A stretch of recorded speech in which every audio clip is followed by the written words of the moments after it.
Madhya Pradesh high court के आदेश के बावजूद भी खुले में धड़ल्ले से बाजारों में मांस मछली का विक्रय किया जा रहा है। जहां व्यस्तम मार्केट में भी सड़क किनारे मांस मछली की दुकानें संचालित हो रही हैं, जिसमें रोजाना हजारों लोगों का आवागमन होता है। वहीं जिम्मेदार प्रशासन की कार्रवाई सिर्फ कागजों में सिमट कर रह गई है। कुछ दिनों पहले कोर्ट के आदेश के बाद प्रशासन के द्वारा खुले में मांस मछली बेचने वालों के विरुद्ध ताबड़तोड़ कार्रवाई की गई थी, जिसमें दुकान के अंदर मांस मछली नियमानुसार बेचने की हिदायत दी गई थी।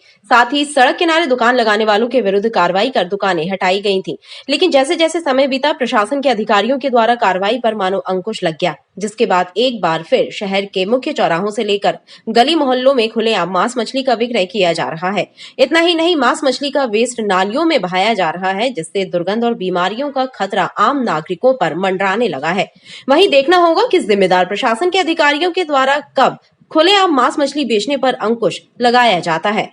माननीय उच्च न्यायालय के निर्देश हुए थे कि नगर निगम उन स्थानों पर कार्रवाई करे जहां पर भी खुले में खाद्य सामग्री बिक्री हो रही है, मांस मदिरा बिक रहा है। उन स्थानों को चिन्हित करके नगर निगम को जवाबदारी सौंपी गई थी कि नगर निगम बिल्कुल सतत उस पर निगरानी रखे और कार्रवाई करे।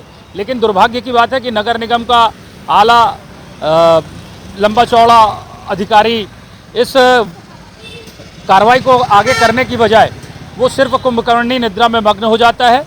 देखिए, ये सारी चीज़ें तो है जो ढक के रखी जाए, साफ़ सफाई से रखी जाए, मेन रोडों में ना लगाया जाए, अंदर रखा जाए। अगर आपका दुकान है, ठीक है, और उन दुकानों में अगर आप इन सारी चीज़ें, मांस है ना, मछली है, ये अगर है ना ये कर रहे हैं तो आपको अंदर रखनी चाहिए। बोर्ड लगा कर रखें, अंदर भी रखें और ढक के रखें।